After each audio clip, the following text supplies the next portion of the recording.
안녕하세요. 혈관 보는 닥터원 원종윤입니다.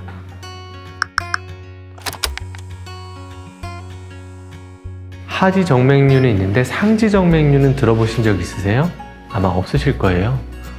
일반적으로 혈관이 고든 상태에서 튀어나와 있다고 해서 이걸 병으로 생각하시면 곤란합니다. 만약에 손등에 우리가 익히 알고 있는 다리에 있는 혈관처럼 꼬불꼬불거리게 정말 뱀같이 튀어나온 사람들의 경우는 확인을 좀 해보셔야 될 필요가 있는데요. 다만 그런 병이 발생할 확률은 어마어마하게 낮습니다. 손등이 많이 튀어나오셨다고 생각하시는 분들 한번 저랑 같이 만세를 한번 해볼게요. 만세하신 상태에서 손등을 한번 보세요. 손등을 한번 보시면 손등 혈관이 많이 쪼그라든 걸 아실 수 있을 겁니다. 반대로 이 팔을 쭉 내려보세요. 내린 다음에 이렇게 한번 털어볼까요?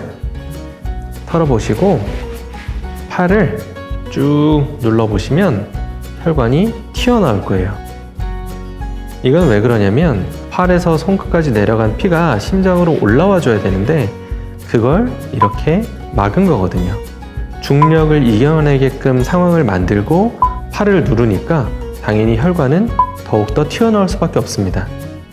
내가 중력을 이겨내야 되는 팔을 내리고 계속 생활하시는 뭔가 일을 꾸준히 하신 분들 같은 경우는 아무래도 상대적으로 피가 손끝으로 몰릴 가능성이 조금 더 높겠죠. 그런 것도 맞는 말이지만 더 큰 원인은 노화 때문입니다.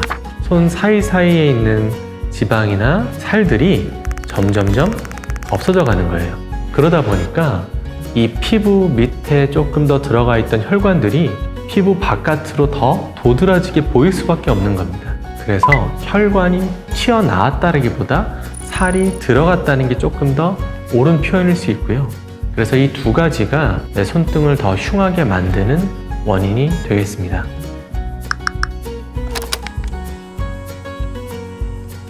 일단 이 원인 자체가 손등에 있는 조직들이 조금 썩어지면서 피부가 많이 뼈에 달라붙는 상황이 발생하기 때문에 안에다가 뭔가 채워주는, 볼륨을 채워주는 방식, 즉 필러 같은 것도 상당히 효과적일 수 있습니다.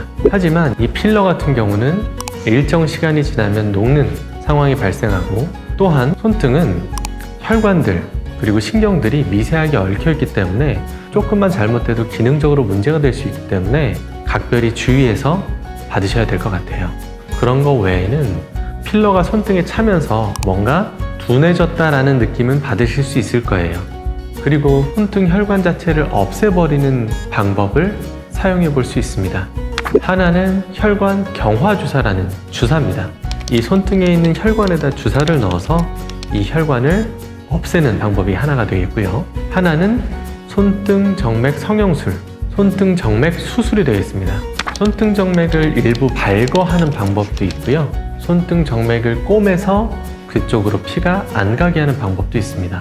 그래서 이 손등 혈관을 없애버리면 손등 혈관 보기 싫은 게 없어지는 효과를 가질 수 있는 겁니다. 근데 이거는 손등 혈관을 없애면 우리가 큰일 나는 거 아닌가 싶긴 하실 텐데요. 하지정맥류도 마찬가지고 모든 게 다 마찬가지인데 이 정맥을 하나 막고 하나를 없앤다고 해서 내 혈액순환이 안 되는 게 아닙니다. 그렇기 때문에 이게 차단 수술을 할 수 있는 거고 해도 괜찮은 겁니다. 다만 이 수술을 한 경우에는 그쪽 혈관이 없어지기 때문에 만약에 응급 상황이 생겼는데 간호사가 와서 피를 뽑으려고 그러는데 우리가 흔히 뽑는 혈관이 없어서 애를 먹는다거나 하는 상황은 발생할 수는 있습니다.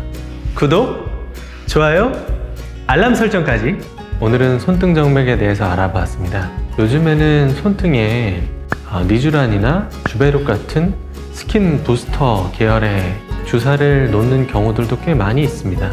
그래서 손등이 조금 아름답게 하고 싶으신 분들 같은 경우는 이 혈관 치료랑 스킨 부스터 계열을 조금 병행해 가지고 내 손을 조금 더 매끄럽게 만들면 조금 더 만족스럽지 않을까 그렇게 생각을 합니다. 지금까지 혈관 보는 닥터원 원종윤이었습니다. 감사합니다.